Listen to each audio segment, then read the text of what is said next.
এটা সারলা, দেখেন বট গাছ। এই বট গাছগুলো ছোট ছোট ছিল আমরা যখন ছোটবেলায়। আর এই জুলাতে অনেক পানি আসতো, আমরা মাছ মারতাম। এখন পানি নাই। আগে এক সময় খুব পরিমাণে পানি আসতো, এই যে এখান দিয়ে আমরা মাছ মারতাম। তাই দেখাতে নিয়ে চলে আসলাম আপনাদের।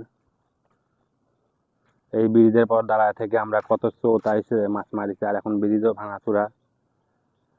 এই যে জুলাতে কোনো পানিই নেই। বিকালবেলা চলে আসলাম আপনাদের গ্রামের ভিডিও নিয়ে বাতাস খেতে। দেখেন গাছে কি পরিমাণে কাঁঠাল আইছে, অনেক পরিমাণে কাঁঠাল। এই দেখেন, অসাধারণ অসাধারণ দৃশ্য। গাছে অনেক কাঁঠাল। ভিডিও ভালো লাগলে লাইক কমেন্ট শেয়ার করে পাশে থাকবেন।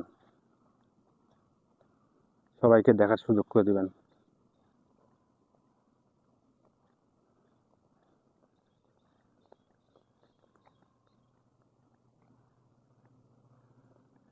যাত্রী ব্যাসপাড়া, আমার পাশে দিয়ে দুইটা মেয়ে চলে গেল। ওই দুইটা মেয়ে মনে করছে তার ছবি তুলবো। তাই ভালো, হ্যাঁ ওরা মনে করছে যে আমি ছবি তুলবো। কোন যাচ্ছে খামারে?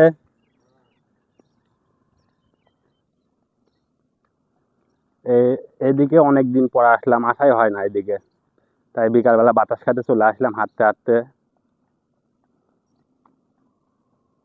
সঙ্গে থাকেন, লাইক, ভিডিওটা সবাইকে শেয়ার করে দেখার সুযোগ করে দিবেন।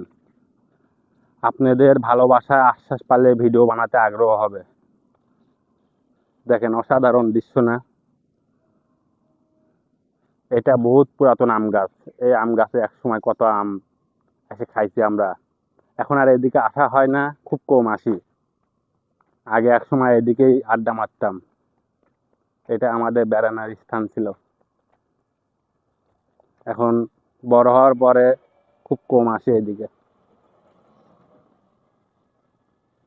অসাধারণ।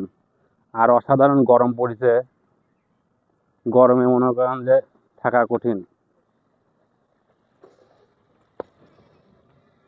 ভিডিওটা সবাইকে দেখার সুযোগ করে দিবেন, সঙ্গে থাকবেন। দেখেন বন্ধুরা, গাছে কি পরিমাণে কাঁঠাল ধরেছে, অনেক, প্রচুর পরিমাণে কাঁঠাল। তাই আপনাদের দেখাতে আসলাম। দেখেন এখান দিয়ে আগে কত আড্ডা মারতাম আমরা, আর গাছে গুড়ার থেকে আগা পর্যন্ত কাঁঠাল।